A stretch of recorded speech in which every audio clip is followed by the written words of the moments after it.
नाही, मी संभाजीनगरला पत्रकार परिषद घेऊन माझी भूमिका स्पष्ट केलेली आहे. मी हा निर्णय का घेतो आहे, शिवसेना ज्याचं नेतृत्व माननीय एकनाथ शिंदेजी करतात त्या पक्षाला का सोडतो आहे याची कारणं मी स्पष्ट केलेली आहेत. आणि त्याप्रमाणे 25 तारखेलाच मी प्राथमिक सदस्यत्वाचा राजीनामा देऊन बाहेर पडलेलो आहे. आता आज कार्यकर्त्यांचा मेळावा आहे. गेली 5 दिवस मी कार्यकर्त्यांशी चर्चा करतो आहे की आपण काय निर्णय घेणं अपेक्षित आहे. कार्यकर्त्यांनी त्यांच्या भावना व्यक्त केलेल्या आहेत आणि त्याप्रमाणे आज मेळाव्यामध्ये आम्ही घोषणा करणार आहेत. अशी काय खदखद आहे, नेमकी अशी कुठली सल आहे तुमच्या मनामध्ये की तुम्हाला एवढा मोठा निर्णय घेण्याची वेळ येते? नाही, मी माझी सल गेली 1.5-2 महिने व्यक्त केलेली आहे.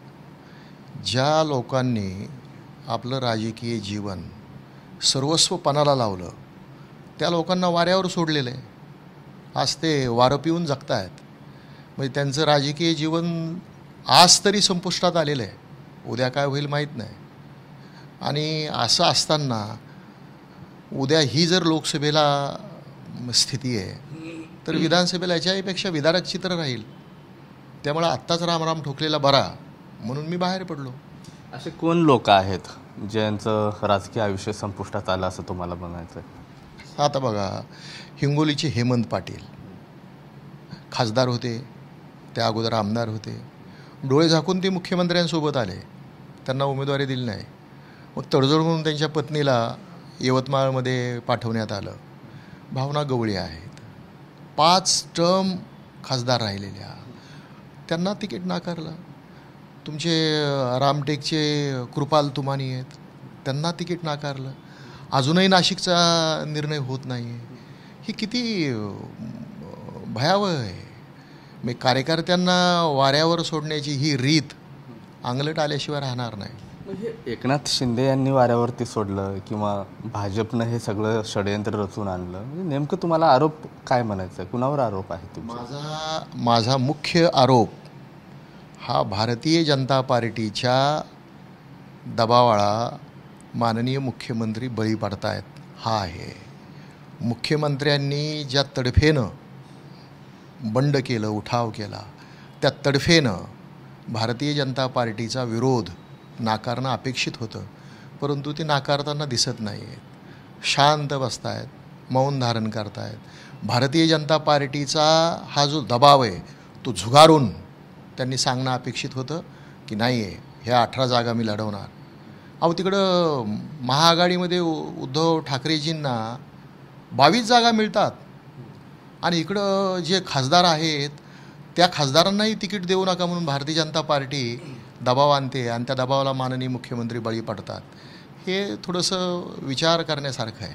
तुम्ही मुख्यमंत्र्यांच्या एक जवळचे लोक म्हणून परिचित आहात. तुम्ही एकनाथ शिंदेंशी काही वार्तालाप केला आहे का, चर्चा केली का? ज्यावेळेस मौन त्यांनी धरलं होतं त्यावेळेस तुम्ही समजूत काढण्याचा काही प्रयत्न केला होता? पक्षामध्ये संवाद आणि चर्चा याला स्थान नाही आहे. पक्षामध्ये खरं तर संवाद घडला पाहिजे. एखाद्या कार्यकर्ता जो 3-3 टर्म आमदार राहिलेला आहे तो प्रतिक्रिया देतो आहे, म्हणजे त्याच्या मनात काय आहे हे जाणून घेण्याचा प्रयत्न पक्षपातळीवर तर होणं अपेक्षित होतं.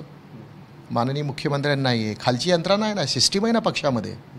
ती सिस्टीम काय करते? ती सिस्टीम तर मौन धारण करू नये. पंख्याची हवा खात बसलेले आहेत, त्यांना काय घेणं देणं नाही पक्षाचं. हे सगळे लाभधारक आहेत खालचे. यांनी चर्चा करणं अपेक्षित होतं.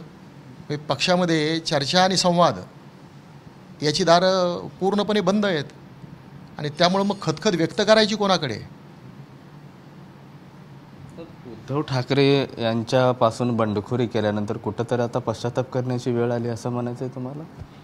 नाही, मला पश्चाताप नाही आहे.